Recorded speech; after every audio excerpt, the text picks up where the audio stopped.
Shalom. It's the brother Chicago, Gremlin Stone Lake Charles County. Go back again with another quick little hit. But before I do anything, I'm gonna start by saying, call Halom La, Yahweh, Hashem, Yahushua, Hashem, Kakadash.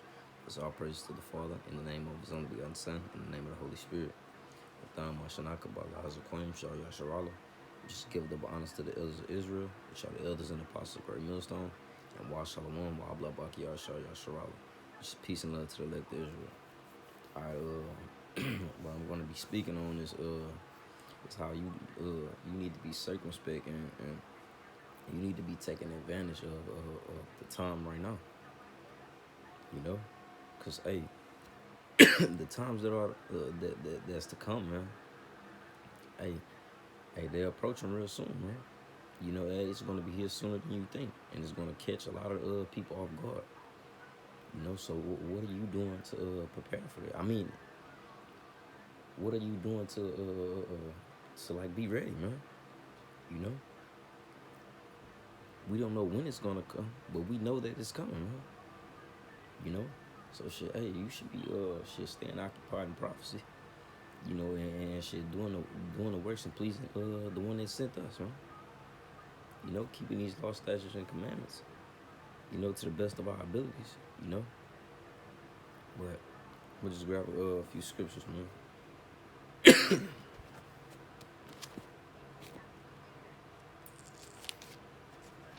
All right, the first one, this is 1 Thessalonians.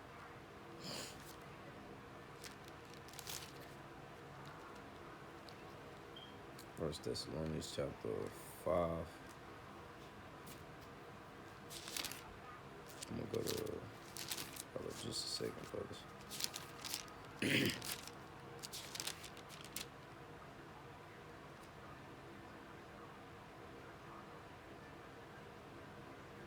All right, this is 1 Thessalonians chapter 5. I'm gonna go to verse 6. All right, straight to the point.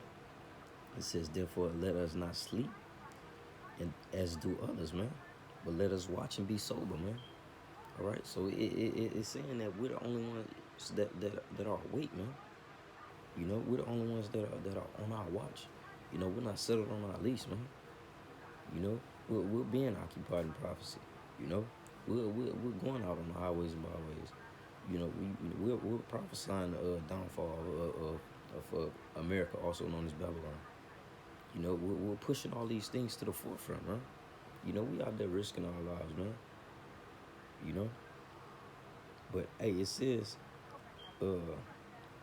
therefore let us not sleep, as do others, man. The others, they'll sleep. They're not doing what we're doing, man. You know, you should count yourself special first off. But it says that they're asleep, man. All right, it's basically saying for you to be on your shit, man. Be on your P's and Q's. You know, while you still have this grace period, you know, you should be you should be on it, man. You know, you should be fervent. You know, and not slothful. All right, cause hey, it's gonna be a time to where hey, we won't be able to do this, man. You know, a big famine is coming, man. You know, so hey, you must. Matter of fact, grab this precept real quick. This is John, chapter 9. I'm gonna go to verse 4. All right, and it reads, I must work the works of him that sent me while it is day. All right, the night cometh when no man can work. All right, so it's giving you a time to work and a time to where you can't work, man. You know, it's a time period, man. All right, it says I must work the works of him that sent me while it is day. You know, because when the night cometh, no man can work. All right, so shit, you must work in this grace period, man. Cause hey, in that time of trouble, it ain't gonna be none of that, man.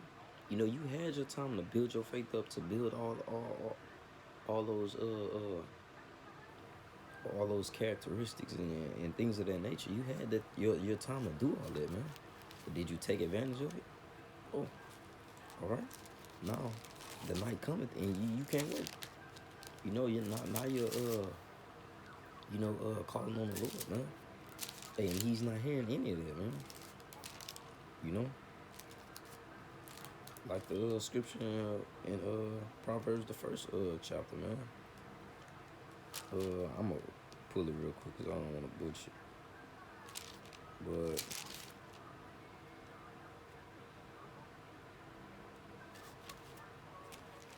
hold on, let me grab that real quick.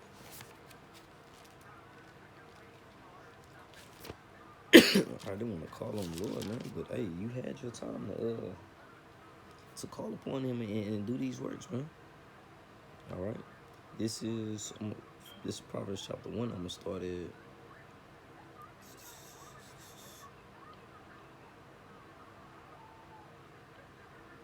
I'm gonna start at verse 23. I'm gonna read just to 25. All right. It says, "Turn you at my reproof. Behold, I will pour out my spirit unto you. I will make known my words unto you. Because I have called, and ye refused. I have stretched out my hand, and no man regarded. But ye have set at naught all my counsel, and with none of my reproof, man." All right, so shit, they wasn't taking advantage of that day. You know, when he tried to make his words known to them, man, hey, they just brushed it off. You know, they didn't take advantage of that grace period. Now the night is gonna come, and then they're gonna be, making excuses, man. You know, but hey, further down in that chapter, it says he's gonna laugh at their calamity, man. When that fear coming, all right. So shit, they didn't take advantage of it, man. You know, cause hey, you have to always be shit, shit abounding in the works, man. You know, I'm not saying just kill yourself with it, but hey, it has to be a necessity, man. You know, but grab this other quick precept. This is 1 Corinthians chapter 15, verse 58. It says, "Therefore, my beloved brethren, ye steadfast, unmovable." All right, this is the point right here. "Always abounding in the work of the Most High, for as much as ye know that your labor is not in vain in the Most High." All right, it says always abounding in the work. All right, that's how you gonna shit. Basically, hold up, that's how you gonna make it out of here, man. You know, always abounding. When you abound in something, man, that's you doing more than average, man. You know, that's you hey, breaking the limit. You know, that's going back to the first scripture I read, 1 Thessalonians. You know, it said, "Therefore, let us not sleep as do others, but let us watch and be sober." All right, that's part of watching and being sober. You know, you abounding in the works. You know, that's you being sober, man. You know, because hey, somebody that's sleeping and not awake to this truth, man, they're not gonna be abounding in the work. You know, they're not gonna be worried about none of this. You know, they're gonna be entangled in the affairs of this world. You know, but hey, well, that brings me to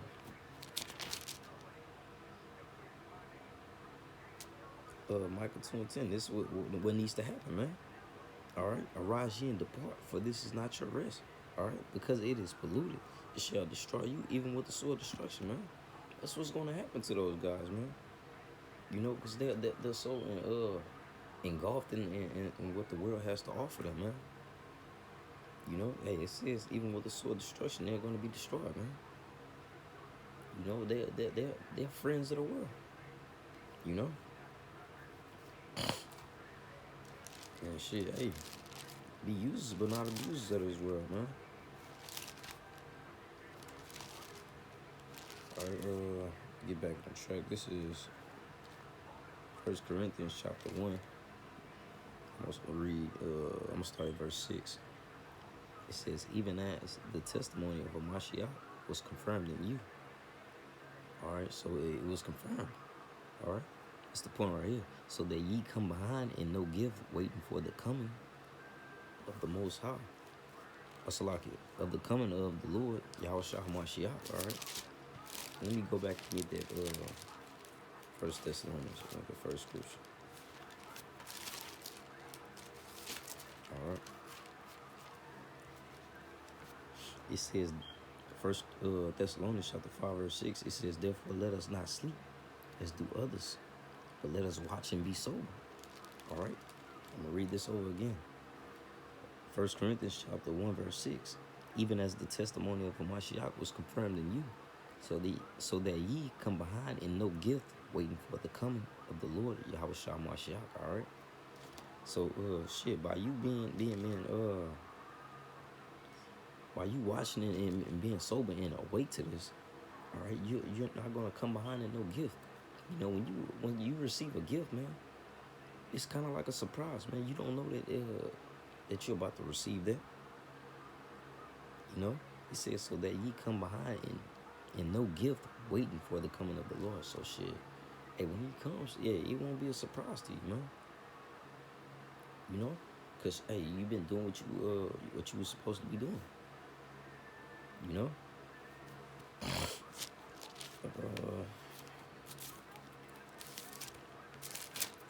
Close it out on this.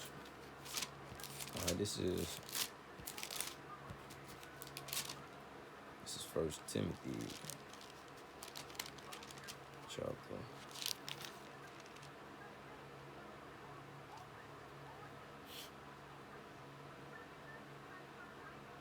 4. I'm gonna start at verse. I can start at 13. All right. It says, till I come, give attendance to reading, to exhortation, and to doctrine, man. So these are the things that you need to be doing, you know, when it says let us watch and be sober. You know, this is a requirement, man. All right. I'll read it again. It says, till I come, give attendance to reading, to exhortation, to doctrine. All right. Verse 14. It says, neglect not the gift that is in thee, which was given thee by prophecy with the laying of the hands of the presbytery. All right. Verse 15, it says, meditate upon these things, give thyself wholly to them, that thy profiting may appear to all. All right.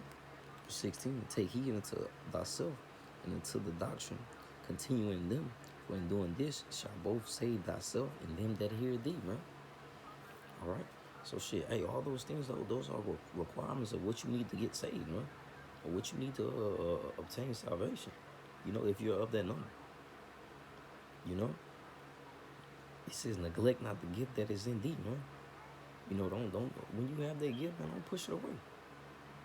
You know, hey, you should be holding on tight to it, man, because hey, the times that we're in, you know, prophecies are unfolding. You know, hey, and things are being made manifest, man. You know, you got disasters happening everywhere. You know, so shit, now it is not a time to be playing. You know, but, I'm gonna get one more script, man. Then I'm gonna close it out on this. All right, this is. I like reading the scripture. Actually, this is Zephaniah chapter 1, verse 12. All right, and this is what's gonna happen if you're not watching and being sober. All right, Zephaniah 1 and 12. And it shall come to pass at that time that I will search Jerusalem with candles and punish the men that are settled on their lease. All right, that say in their heart, the Most High will not do good, neither will he do evil, man. All right. It's not watching and being sober, you know. It's not being occupied in the prophecies. You know, you basically comfortable in Babylon.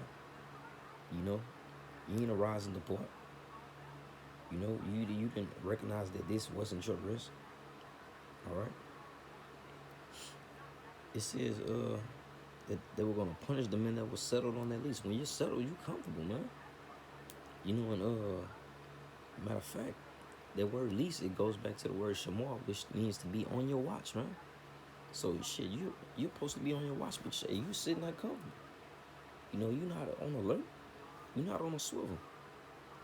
You know? So shit, hey, it says destruction that those men like that, are gonna be punished, man. And shit, Amos 6:1, it says, woe to them that are at ease in Zion, man. You know, so shit, ain't destruction of them. You know, at ease, that's another thing. That's another way of saying being comfortable. You know? The Lord willing, this was edifying, man. I want to give all praises, honor, and glory to Yahweh, Hashem, Yahweh Shah, Hashem, Kakadash, Katham, Ashanaka, Bala, Azakwim, Shah Yasharala, and Wa Shalom, Wa Blabaki, Shah Yasharala. Shalom, brothers.